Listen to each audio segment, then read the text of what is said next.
लोकसभा चुनाव 2024 में कन्नौज सीट से अखिलेश यादव बड़ी जीत दर्ज कर चुके हैं। इसके साथ ही समाजवादी पार्टी अध्यक्ष की चुनावी जीत को लेकर बड़े दावे किए जाने लगे हैं। दरअसल अभी अखिलेश यादव 2 सदनों के सदस्य हैं। यूपी चुनाव 2022 में अखिलेश ने मैनपुरी की करहल विधानसभा सीट से चुनावी मैदान में उतरकर ताल ठोकी थी। वहां से जीत दर्ज करने में सफलता मिली। वो उत्तर प्रदेश विधानसभा में नेता प्रतिपक्ष की भूमिका में दिखे।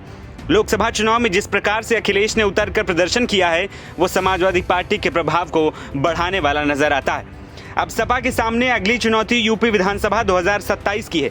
ऐसे में अखिलेश यादव की रणनीति पर हर किसी की नजर टिकी है। लोकसभा चुनाव 2024 में आखिरी समय में उन्होंने कन्नौज लोकसभा सीट से उतरकर चुनावी मैदान में अपनी उपस्थिति दर्ज कराई। इसका असर यूपी के चुनावी मैदान में समाजवादी पार्टी के नेतृत्व में इंडिया गठबंधन में दिखा, जिन्होंने लोकसभा चुनावों में 43 सीटों पर जीत दर्ज कर ली।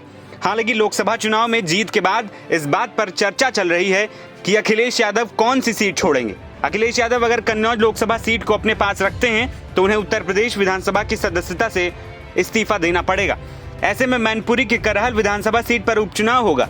अखिलेश यादव को दिल्ली जाने की स्थिति में समाजवादी पार्टी की मुश्किलें ज्यादा बढ़ सकती हैं। दरअसल यूपी चुनाव 2022 से पहले प्रदेश के राजनीतिक मैदान में डेरा डालने वाले अखिलेश यादव ने पैर जमाना शुरू किया है। लोगों को सुना, कार्यकर्ताओं के साथ बैठकें की। इसका प्रभाव रहा कि यूपी चुनाव 2017 में महज 47 सीटों पर सिमटने वाली सपा 2022 के चुनाव में 111 सीटों के आंकड़े तक पहुंच गई। यूपी विधानसभा से लेकर जमीन तक पर अखिलेश की उपस्थिति ने सपा को एक बार फिर से जनता के बीच स्वीकार्यता दी।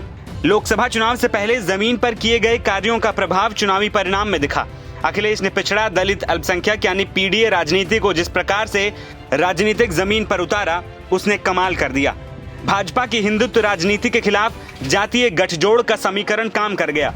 राजनीतिक विश्लेषकों का मानना है कि लोगों के बीच पार्टी को मजबूती से बनाए रखने के लिए अखिलेश को लखनऊ में ही जमे रहने की जरूरत है। अगर वे यहाँ रहते हैं तो निश्चित तौर पर पार्टी को फायदा होगा। सपा अध्यक्ष अखिलेश यादव ने लखनऊ और दिल्ली की राजनीति पर एक बड़ी बात कही थी।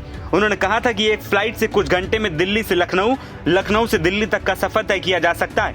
इसके जरिए उन्होंने साफ कर दिया है कि अभी वो दिल्ली की राजनीति पर अपनी पकड़ बनाने की कोशिश कर सकते हैं। ऐसे में लखनऊ के राजनीति में शिवपाल यादव की हैसियत बढ़ सकती है। पिछले दिनों जिस प्रकार से शिवपाल और अखिलेश की नजदीकी बढ़ी है, ऐसे में नेता प्रतिपक्ष का पद छोड़ने की स्थिति में अखिलेश ये जिम्मेदारी शिवपाल को सौंप सकते हैं।